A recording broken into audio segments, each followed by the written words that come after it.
तो दोस्तों GK quiz YouTube channel में आपका स्वागत है। और हम लोग जो है देखने जा रहे हैं छत्तीसगढ़ पुलिस आरक्षक भर्ती 2025 में जो एग्जाम होने वाले हैं। पता है आपको एग्जाम डेट आ चुका है। तो यहाँ पर जो हम लोग कवर करने वाले हैं नए तरीके से छत्तीसगढ़ का जो है सामान्य ज्ञान देखेंगे और भारत का सामान्य ज्ञान देखेंगे। तो प्रैक्टिस सेट 1 है, जो चीजें हम लोग देख चुके हैं अभी मैं बहुत सारे वीडियो डाल चुका हूँ। उसके बाद हम लोग जो है रिविजन करने वाले हैं सभी का, तो आपको अच्छे से याद होने वाला है। अगर एक दो बार पढ़ोगे उसी चीज को तो आपको अच्छे से याद होगा। ठीक है, क्वेश्चन आपके लिए इंपॉर्टेंट है सीजी पुलिस के लिए। ठीक है, यहाँ पर देखिए अगला क्वेश्चन है, भारतीय संविधान का कौन सा अनुच्छेद जनजातियों के शैक्षणिक एवं आर्थिक हितों की रक्षा करता है?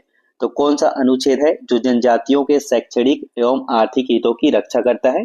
तो यहाँ पर हो जाएगा आपका अनुच्छेद 46। ठीक है, आपका राइट आंसर सी हो जाएगा। तो यहाँ पर भारतीय संविधान का अनुच्छेद 46 जो है यहाँ पर, ठीक है 46 जो है अनुच्छेद 46 जनजातियों के शैक्षणिक एवं आर्थिक हितों की रक्षा करता है। इसको याद रखना। ठीक है, अगला क्वेश्चन देखते हैं। यहाँ पर अगला क्वेश्चन है, ये क्वेश्चन बहुत इंपॉर्टेंट है। ऐसे क्वेश्चन अभी पैटर्न में पूछे जा रहे हैं। ठीक है, तो देखिए यहाँ पर क्वेश्चन दिया गया है, छत्तीसगढ़ की प्रमुख घाटी और जिला सही सम्मिलित कीजिए। तो यहाँ पर हम लोग को सम्मिलित करना है। एक तरफ घाटी दिया गया है प्रमुख घाटी और एक तरफ जिला दिया गया है।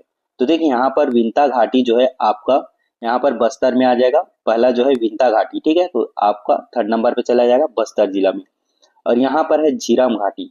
यहाँ पर झीरम घाटी जो है आपका सुकमा में है, तो आपका ये 4th नंबर पे चला जाएगा झीरम घाटी सुकमा में। ठीक है, और यहाँ पर है झारा घाटी। झारा घाटी कहाँ है? तो झारा घाटी आपका नारायणपुर में है, तो सी का आपका 2nd नंबर पे चला जाएगा। और यहाँ पर है डी पीड़ा घाटी। तो यहाँ पर पीड़ा घाटी कहाँ आ जाएगा? तो आपका कवर्धा में है, तो आपका डी का जो है 1st नंबर पे चला जाएगा। तो आपका राइट आंसर क्या हो जाएगा? तो यहाँ पर ए का जो है 3rd नंबर पे आ रहा है, यहाँ पर सी में है ए 3rd, और बाकी बी जो है आपका 4 नंबर में बी 4, और यहाँ पर सी जो है 2nd सी 2nd, और आपका डी का 1st। आपका राइट आंसर सी हो जाएगा। ठीक है, अगला क्वेश्चन देखते हैं। यहाँ पर अगला क्वेश्चन आप लोग का, चितवा डोंगरी गुफाएं किस जिले में स्थित है? तो किस जिले में स्थित है?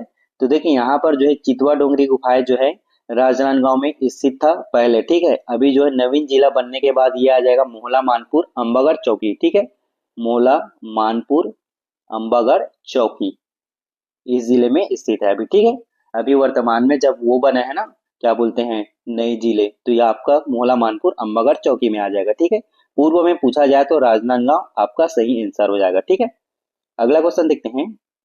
यहाँ पर अगला क्वेश्चन आप लोग का, संसदीय सचिवों के पद की शपथ कौन दिलाता है? तो कौन दिलाता है संसदीय सचिवों के पद की शपथ? तो ये दिलाता है आपका मुख्यमंत्री। ठीक है, आपका राइट आंसर बी हो जाएगा। तो यहाँ पर संसदीय सचिवों के पद की शपथ जो है मुख्यमंत्री दिलवाता है। आपका राइट आंसर बी। अगला क्वेश्चन, यहाँ पर अगला क्वेश्चन है, ये भी आपके लिए इंपॉर्टेंट है। सूचीवन नदी का नाम को सूची 2 जीवन रेखा से सुमेलित कीजिए। तो देखिए यहाँ पर एक तरफ यहाँ पर जो है नदी का नाम दिया गया है और एक तरफ जो है जीवन रेखा। तो देखिए महानदी, महानदी कहाँ की जीवन रेखा है? तो ये छत्तीसगढ़ की जीवन रेखा है, तो आपका ये ए का जो है 2nd नंबर पे चला जाएगा। और यहाँ पर है बी केलो नदी। केलो नदी का जो है यहाँ पर जीवन रेखा रायगढ़ की जीवन रेखा है, तो आपका ये 1st नंबर पे चला जाएगा।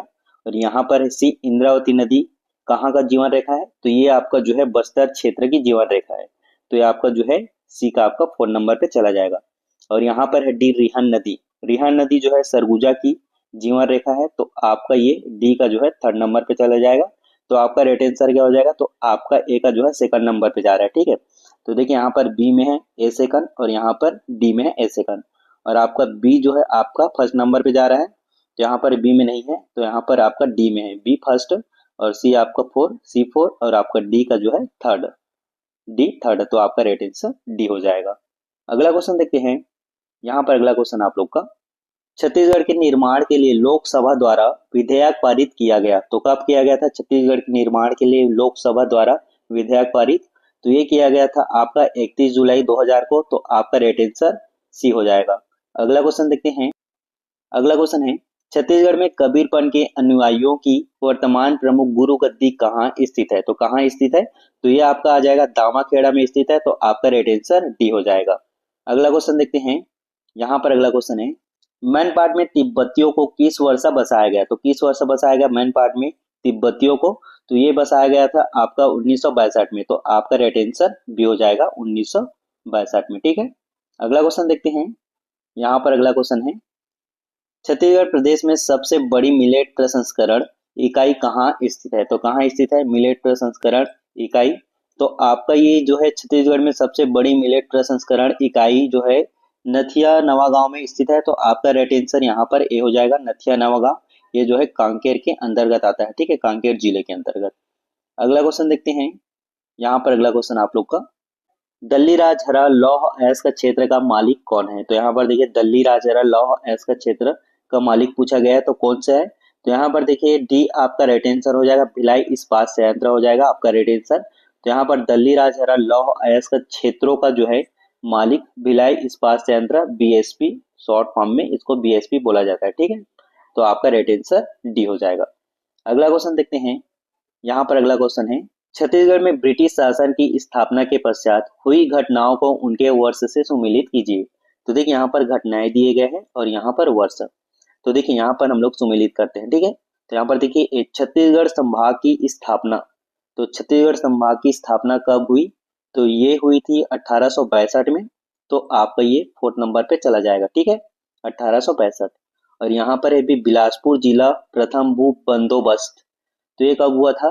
तो ये जो हुआ था आपका 1868 में हुआ था, ठीक है, 1868। तो आपका ये सेकंड नंबर, यहाँ सॉरी 3rd नंबर पे चला जाएगा, ठीक है, बी का 3rd नंबर पे। यहाँ पर है सी दुर्ग जिला निर्माण, तो दुर्ग जिला निर्माण जो है 1906 में हुआ था। तो आपका ये हो जाएगा आपका 1st नंबर पे।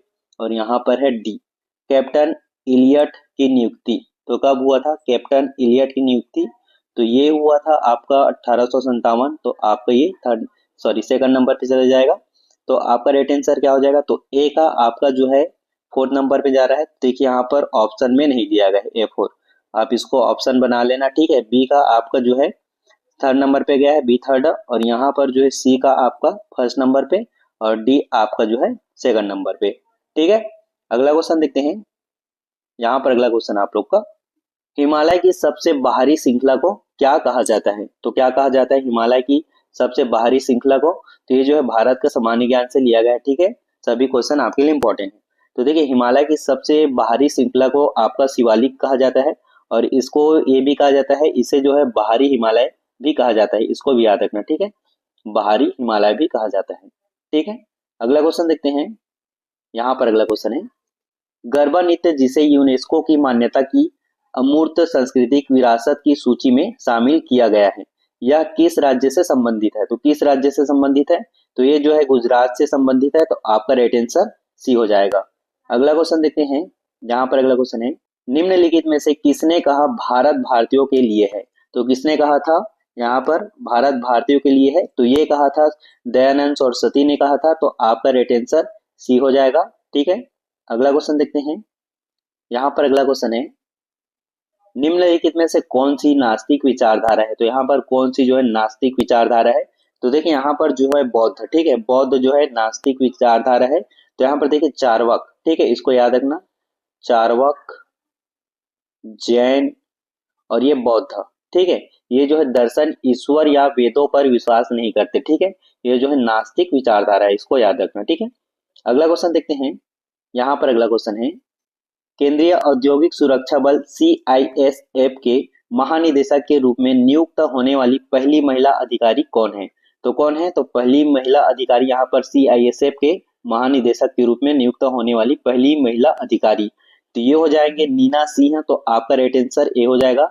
और अभी वर्तमान में जो है कौन महानिदेशक है उसको कमेंट बॉक्स में जरूर लिखना, ठीक है, CISF का। अगला क्वेश्चन देखते हैं। यहाँ पर अगला क्वेश्चन आप लोग का, भारत के उपराष्ट्रपति के संबंध में निम्नलिखित कथनों पर विचार करें। तो यहाँ पर विचार करने हैं उपराष्ट्रपति के संबंध में। तो दो यहाँ पर कथन दिए गए हैं। तो पहला है वह राज्यसभा का पदेन अध्यक्ष है, ये आपका सही है। और यहाँ पर जो है दूसरा, वह संसद के दोनों सदनों के सदस्य से बने एक निर्वाचक मंडल के सदस्यों द्वारा चुना जाता है, तो ये भी सही है। तो आपका राइट आंसर क्या हो जाएगा? उपरोक्त में से कौन सा कथन सत्य है? तो आपका सी हो जाएगा 1 और 2, ठीक है, दोनों ही सत्य है। अगला क्वेश्चन देखते हैं। यहाँ पर अगला क्वेश्चन आप लोग का, जमीन से वायुमंडल के शीर्ष तक हवा के एक स्तंभ में ओजोन की मोटाई को खाली स्थान के रूप में मापा जाता है। तो यहाँ पर देखिए, यहाँ पर जो है जमीन के वायुमंडल के शीर्ष तक हवा, ठीक है, के स्तंभ में ओजोन की मोटाई को जो है डाप्सन इकाई से मापा जाता है, तो आपका राइट आंसर सी हो जाएगा। डाप्सन इकाई के रूप में मापा जाता है। ठीक है, आपका राइट आंसर सी हो जाएगा। तो दोस्तों ये थे कुछ इंपॉर्टेंट क्वेश्चन आपके सीजी पुलिस के लिए। आई होप सारे क्वेश्चन आपको समझ आ गए होंगे। मिलते हैं अगले वीडियो पे। तो थैंक यू फॉर वॉचिंग दोस्तों।